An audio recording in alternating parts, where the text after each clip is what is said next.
اللهم صل على محمد وآل محمد۔ وہ اللہ کے نام سے جو سب پر مہربان ہے، بہت مہربان ہے۔ کاف ہا یا عین صاد، یہ تذکرہ ہے اس رحمت کا جو تمہارے پروردگار نے اپنے بندے زکریا پر کی تھی۔ یہ اس وقت کی بات ہے جب انہوں نے اپنے پروردگار کو آہستہ آہستہ آواز سے پکارا تھا۔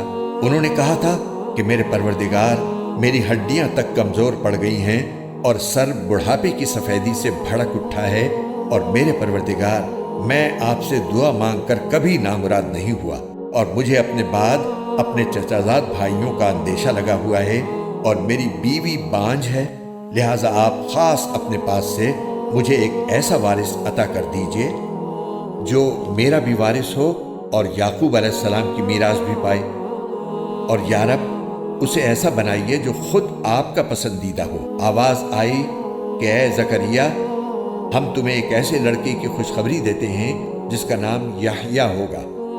اس سے پہلے ہم نے اس کے نام کا کوئی اور شخص پیدا نہیں کیا۔ زکریا نے کہا، میرے پروردگار، میرے یہاں لڑکا کس طرح پیدا ہوگا جبکہ میری بیوی بانجھ ہے اور میں بڑھاپے سے اس حال کو پہنچ گیا ہوں کہ میرا جسم سوکھ چکا ہے۔ کہا، ہاں ایسا ہی ہوگا، تمہارے رب نے فرمایا ہے کہ یہ تو میرے لیے معمولی بات ہے، اور اس سے پہلے میں نے تمہیں پیدا کیا تھا جب تم کچھ بھی نہیں تھے۔ زکریا نے کہا، میرے پروردگار، میرے لیے کوئی نشانی مقرر فرما دیجئے۔ فرمایا، تمہاری نشانی یہ ہے کہ تم صحت مند ہونے کے باوجود 3 رات تک لوگوں سے بات نہیں کر سکو گے۔ چنانچہ وہ عبادت گاہ سے نکل کر اپنی قوم کے سامنے آئے اور ان کو اشارے سے ہدایت دی کہ تم لوگ صبح و شام اللہ کی تسبیح کیا کرو۔ پھر جب یحییٰ پیدا ہو کر بڑے ہو گئے تو ہم نے ان سے فرمایا، اے یحییٰ، کتاب کو مضبوطی سے تھام لو، اور ہم نے بچپن ہی میں ان کو دانائی بھی عطا کر دی تھی، اور خاص اپنے پاس سے نرم دلی اور پاکیزگی بھی، اور وہ بڑے پرہیزگار تھے اور اپنے والدین کے خدمت گزار، نہ وہ سرکش تھے نہ نافرمان، اور اللہ تعالیٰ کی طرف سے سلام ہے ان پر اس دن بھی جس روز وہ پیدا ہوئے، اس دن بھی جس روز انہیں موت آئے گی، اور اس دن بھی جس روز انہیں زندہ کر کے دوبارہ اٹھایا جائے گا۔ اور اس کتاب میں مریم کا بھی تذکرہ کرو، اس وقت کا تذکرہ جب وہ اپنے گھر والوں سے علیحدہ ہو کر اس جگہ چلی گئی جو مشرق کی طرف واقع تھا۔ پھر انہوں نے ان لوگوں کے اور اپنے درمیان ایک پردہ ڈال لیا۔ اس موقع پر ہم نے ان کے پاس اپنی روح یعنی ایک فرشتے کو بھیجا جو ان کے سامنے ایک مکمل انسان کی شکل میں ظاہر ہوا۔ مریم نے کہا، میں تم سے خدا رحمان کی پناہ مانگتی ہوں، اگر تم میں اللہ کا خوف ہے تو یہاں سے ہٹ جاؤ۔ فرشتے نے کہا، میں تو تمہارے رب کا بھیجا ہوا فرشتہ ہوں، اور اس لیے آیا ہوں تاکہ تمہیں ایک پاکیزہ لڑکا دوں۔ مریم نے کہا، میرے لڑکا کیسے ہو جائے گا جبکہ مجھے کسی بشر نے چھوا تک نہیں ہے، اور نہ میں کوئی بدکار عورت ہوں۔ فرشتے نے کہا، ایسے ہی ہو جائے گا، تمہارے رب نے فرمایا ہے کہ یہ میرے لیے ایک معمولی بات ہے، اور ہم یہ کام اس لیے کریں گے تاکہ اس لڑکے کو لوگوں کے لیے اپنی قدرت کی ایک نشانی بنائیں اور اپنی طرف سے رحمت کا مظاہرہ کریں، اور یہ بات پوری طرح طے ہو چکی ہے۔ پھر ہوا یہ کہ مریم کو اس بچے کا حمل ٹھہر گیا، اور جب ولادت کا وقت قریب آیا تو وہ اس کو لے کر لوگوں سے الگ ایک دور مقام پر چلی گئی۔ پھر زچگی کے درد نے انہیں ایک کھجور کے درخت کے پاس پہنچا دیا۔ وہ کہنے لگی، کاش کہ میں اس سے پہلے ہی مر گئی ہوتی اور مر کر بھولی بسری ہو جاتی۔ پھر فرشتے نے ان کے نیچے ایک جگہ سے انہیں آواز دی کہ غم نہ کرو، تمہارے رب نے تمہارے نیچے ایک چشمہ پیدا کر دیا ہے، اور کھجور کے تنے کو اپنی طرف ہلاؤ، اس میں سے پکی ہوئی تازہ کھجوریں تم پر جھڑیں گی۔ اب کھاؤ اور پیو اور آنکھیں ٹھنڈی رکھو، اور اگر لوگوں میں سے کسی کو آتا دیکھو تو اشارے سے کہہ دینا کہ آج میں نے خدائے رحمان کے لیے ایک روزے کی منت مانی ہے، اس لیے میں کسی بھی انسان سے بات نہیں کروں گی۔ پھر وہ اس بچے کو اٹھائے ہوئے اپنی قوم کے پاس آئیں۔ وہ کہنے لگے کہ مریم، تم نے تو بڑا غضب ڈھا دیا۔ اے ہارون کی بہن، نہ تو تمہارا باپ کوئی برا آدمی تھا نہ تمہاری ماں کوئی بدکار عورت تھی۔ اس پر مریم نے اس بچے کی طرف اشارہ کیا۔ لوگوں نے کہا بھلا ہم اس سے کیسے بات کریں جو ابھی پالنے میں پڑا ہوا بچہ ہے۔ اس پر بچہ بول اٹھا کہ میں اللہ کا بندہ ہوں، اس نے مجھے کتاب دی ہے اور نبی بنایا ہے، اور جہاں بھی میں رہوں مجھے بابرکت بنایا ہے، اور جب تک زندہ رہوں مجھے نماز اور زکوٰۃ کا حکم دیا ہے، اور مجھے اپنی والدہ کا فرما بردار بنایا ہے، اور مجھے سرکش اور سنگ دل نہیں بنایا۔ اور اللہ تعالیٰ کی طرف سے سلامتی ہے مجھ پر اس دن بھی جب میں پیدا ہوا، اور اس دن بھی جس دن میں مروں گا، اور اس دن بھی جب مجھے دوبارہ زندہ کر کے اٹھایا جائے گا۔ یہ ہیں عیسیٰ ابن مریم۔ ان کی حقیقت کے بارے میں سچی بات یہ ہے جس میں لوگ جھگڑ رہے ہیں۔ اللہ کی یہ شان نہیں ہے کہ وہ کوئی بیٹا بنائے، اس کی ذات پاک ہے۔ جب وہ کسی بات کا فیصلہ کر لیتا ہے تو بس اس سے یہ کہتا ہے کہ ہو جا، چنانچہ وہ ہو جاتی ہے۔ اور اے پیغمبر، لوگوں سے کہہ دو کہ یقیناً اللہ میرا بھی پروردگار ہے اور تمہارا بھی پروردگار، اس لیے اس کی عبادت کرو، یہی سیدھا راستہ ہے۔ پھر بھی ان میں سے مختلف گروہوں نے اختلاف ڈال دیا ہے، چنانچہ جس دن یہ ایک زبردست دن کا مشاہدہ کریں گے اس دن ان کی بڑی تباہی ہوگی جنہوں نے کفر کا ارتکاب کیا ہے۔ جس روز یہ ہمارے پاس آئیں گے اس دن یہ کتنے سننے والے اور دیکھنے والے بن جائیں گے، لیکن یہ ظالم آج کھلی گمراہی میں پڑے ہوئے ہیں۔ اور اے پیغمبر، ان کو اس پچھتاوے کے دن سے ڈرائیے جب ہر بات کا آخری فیصلہ ہو جائے گا، جبکہ یہ لوگ اس وقت غفلت میں ہیں اور ایمان نہیں لا رہے۔ یقین جانو کہ زمین اور اس پر سارے رہنے والوں کے وارث ہم ہی ہوں گے، اور ہماری طرف ہی ان سب کو لوٹایا جائے گا۔ اور اس کتاب میں ابراہیم کا بھی تذکرہ کرو، بے شک وہ سچائی کے خوگر نبی تھے۔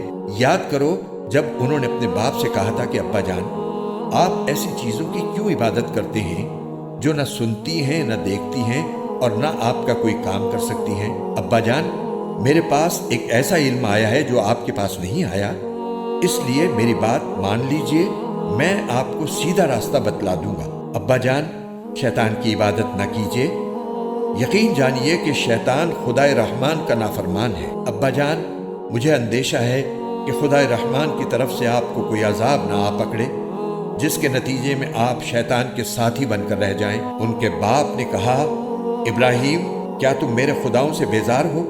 یاد رکھو، اگر تم باز نہ آئے تو میں تم پر پتھر برساؤں گا، اور اب تم ہمیشہ کے لیے مجھ سے دور ہو جاؤ۔ ابراہیم نے کہا، میں آپ کو رخصت کا سلام کرتا ہوں، میں اپنے پروردگار سے آپ کی بخشش کی دعا کروں گا، بے شک وہ مجھ پر بہت مہربان ہے، اور میں آپ لوگوں سے بھی الگ ہوتا ہوں، اور اللہ کو چھوڑ کر آپ لوگ جن جن کی عبادت کرتے ہیں ان سے بھی، اور میں اپنے پروردگار کو پکارتا رہوں گا۔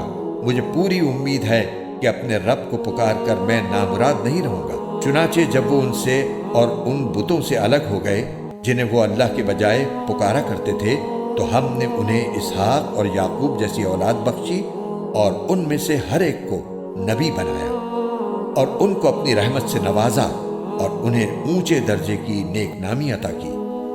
اور اس کتاب میں موسیٰ کا بھی تذکرہ کرو، بے شک وہ اللہ کے چنے ہوئے بندے تھے اور رسول اور نبی تھے۔ ہم نے انہیں کوہ طور کی دائیں جانب سے پکارا اور انہیں اپنا رازدار بنا کر اپنا قرب عطا کیا، اور ہم نے ان کے بھائی ہارون کو نبی بنا کر اپنی رحمت سے انہیں ایک مددگار عطا کیا۔ اور اس کتاب میں اسماعیل کا بھی تذکرہ کرو، بے شک وہ وعدے کے سچے تھے اور رسول اور نبی تھے، اور وہ اپنے گھر والوں کو بھی نماز اور زکوٰۃ کا حکم دیا کرتے تھے، اور اپنے پروردگار کے نزدیک پسندیدہ تھے۔ اور اس کتاب میں ادریس کا بھی تذکرہ کرو، بے شک وہ سچائی کے خوگر نبی تھے، اور ہم نے انہیں رفعت دے کر ایک بلند مقام تک پہنچا دیا تھا۔ آدم کی اولاد میں سے یہ وہ نبی ہیں جن پر اللہ نے انعام فرمایا، اور ان میں سے کچھ ان لوگوں کی اولاد میں سے ہیں جن کو ہم نے نوح کے ساتھ کشتی میں سوار کیا تھا، اور کچھ ابراہیم اور اسرائیل یعنی یعقوب کی اولاد میں سے ہیں، اور یہ سب ان لوگوں میں سے ہیں جن کو ہم نے ہدایت دی اور اپنے دین کے لیے منتخب کیا۔ جب ان کے سامنے خدائے رحمان کی آیتوں کی تلاوت کی جاتی تو یہ روتے ہوئے سجدے میں گر جاتے تھے، پھر ان کے بعد ایسے لوگ ان کی جگہ آئے جنہوں نے نمازوں کو برباد کیا اور اپنی نفسانی خواہشات کے پیچھے چلے، چنانچہ ان کی گمراہی بہت جلد ان کے سامنے آ جائے گی۔ البتہ جن لوگوں نے توبہ کر لی اور ایمان لے آئے اور نیک عمل کیے تو ایسے لوگ جنت میں داخل ہوں گے اور ان پر ذرا بھی ظلم نہیں ہوگا۔ ان کا داخلہ ایسے ہمیشہ باقی رہنے والے باغات میں ہوگا جن کا خدائے رحمان نے اپنے بندوں سے ان کے دیکھے بغیر ان سے وعدہ کر رکھا ہے۔ یقیناً اس کا وعدہ ایسا ہے کہ یہ اس تک ضرور پہنچیں گے۔ وہ اس میں سلامتی کی باتوں کے سوا کوئی لغو بات نہیں سنیں گے اور ان کا رزق انہیں صبح و شام ملا کرے گا۔ یہ ہے وہ جنت جس کا وارث ہم اپنے بندوں میں سے اس کو بنائیں گے جو متقی ہو۔ اور فرشتے تم سے یہ کہتے ہیں کہ ہم آپ کے رب کے حکم کے بغیر اتر کر نہیں آتے۔ جو کچھ ہمارے آگے ہے اور جو کچھ ہمارے پیچھے ہے اور جو کچھ ان کے درمیان ہے وہ سب اسی کی ملکیت ہے، اور تمہارا رب ایسا نہیں ہے جو بھول جایا کرے۔ وہ آسمانوں اور زمین کا بھی مالک ہے اور جو مخلوقات ان کے درمیان ہیں ان کا بھی، لہٰذا تم اس کی عبادت کرو اور اس کی عبادت پر جمے رہو۔ کیا تمہارے علم میں کوئی اور ہے جو اس جیسی صفات رکھتا ہو؟ اور کافر انسان یہ کہتا ہے کہ جب میں مر چکا ہوں گا تو کیا واقعی اس وقت مجھے زندہ کر کے نکالا جائے گا؟ کیا اس انسان کو یہ بات یاد نہیں آتی کہ ہم نے اسے اس وقت پیدا کیا تھا جب وہ کچھ بھی نہیں تھا؟ تو قسم ہے تمہارے پروردگار کی، ہم ان کو اور ان کے ساتھ سارے شیطانوں کو ضرور اکٹھا کریں گے، پھر ان کو دوزخ کے گرد اس طرح لے کر آئیں گے کہ یہ سب گھٹنوں کے بل گرے ہوئے ہوں گے۔ پھر ان کے ہر گروہ میں سے ان لوگوں کو کھینچ نکالیں گے جو خدائے رحمان کے ساتھ سرکشی کرنے میں زیادہ سخت تھے۔ پھر یہ بات ہم ہی خوب جانتے ہیں کہ وہ کون لوگ ہیں جو سب سے پہلے اس دوزخ میں جھونکے جانے کے زیادہ مستحق ہیں، اور تم میں سے کوئی نہیں ہے جس کا اس دوزخ پر گزر نہ ہو۔ اس بات کا اللہ نے حتمی طور پر ذمہ لے رکھا ہے۔ پھر جن لوگوں نے تقوی اختیار کیا ہے انہیں تو ہم نجات دے دیں گے، اور جو ظالم ہیں انہیں اس حالت میں چھوڑ دیں گے کہ وہ اس دوزخ میں گھٹنوں کے بل پڑے ہوں گے۔ اور جب ان کے سامنے ہماری کھلی کھلی آیتیں تلاوت کی جاتی ہیں تو کافر لوگ مومنوں سے کہتے ہیں کہ بتاؤ ہم دونوں فریقوں میں سے کس کا مقام زیادہ بہتر ہے اور کس کی مجلس زیادہ اچھی ہے؟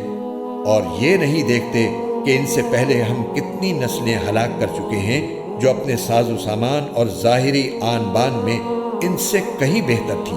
کہہ دو کہ جو لوگ گمراہی میں جا پڑیں تو ان کے لیے مناسب یہی ہے کہ خدائے رحمان انہیں خوب ڈھیل دیتا رہے، یہاں تک کہ جب یہ لوگ وہ چیز خود دیکھ لیں گے جس سے انہیں ڈرایا جا رہا ہے، چاہے وہ اس دنیا کا عذاب ہو یا قیامت، تو اس وقت انہیں پتہ چلے گا کہ بدترین مقام کس کا تھا اور لشکر کس کا زیادہ کمزور تھا۔ اور جن لوگوں نے سیدھا راستہ اختیار کر لیا ہے اللہ ان کو ہدایت میں اور ترقی دیتا ہے، اور جو نیک عمل باقی رہنے والے ہیں ان کا بدلہ بھی اللہ کے یہاں بہتر ملے گا اور ان کا مجموعی انجام بھی بہتر ہوگا۔ بھلا تم نے اس شخص کو بھی دیکھا جس نے ہماری آیتوں کو ماننے سے انکار کیا ہے اور یہ کہا ہے کہ مجھے مال اور اولاد آخرت میں بھی ضرور ملیں گے؟ کیا اس نے عالم غیب میں جھانک کر دیکھ لیا ہے یا اس نے خدائے رحمان سے کوئی عہد لے رکھا ہے؟ ہرگز نہیں۔ جو کچھ یہ کہہ رہا ہے ہم اسے بھی لکھ رکھیں گے اور اس کے عذاب میں اور اضافہ کر دیں گے، اور جس مال اور اولاد کا یہ حوالہ دے رہا ہے اس کے وارث ہم ہوں گے، اور یہ ہمارے پاس تنہا آئے گا۔ اور ان لوگوں نے اللہ کے سوا دوسرے معبود اس لیے بنا رکھے ہیں تاکہ وہ ان کی پشت پناہی کریں۔ یہ سب غلط بات ہے۔ وہ تو ان کی عبادت ہی کا انکار کر دیں گے اور الٹے ان کے مخالف ہو جائیں گے۔ اے پیغمبر، کیا تمہیں یہ معلوم نہیں ہے کہ ہم نے کافروں پر شیاطین چھوڑ رکھے ہیں جو انہیں برابر اکساتے رہتے ہیں؟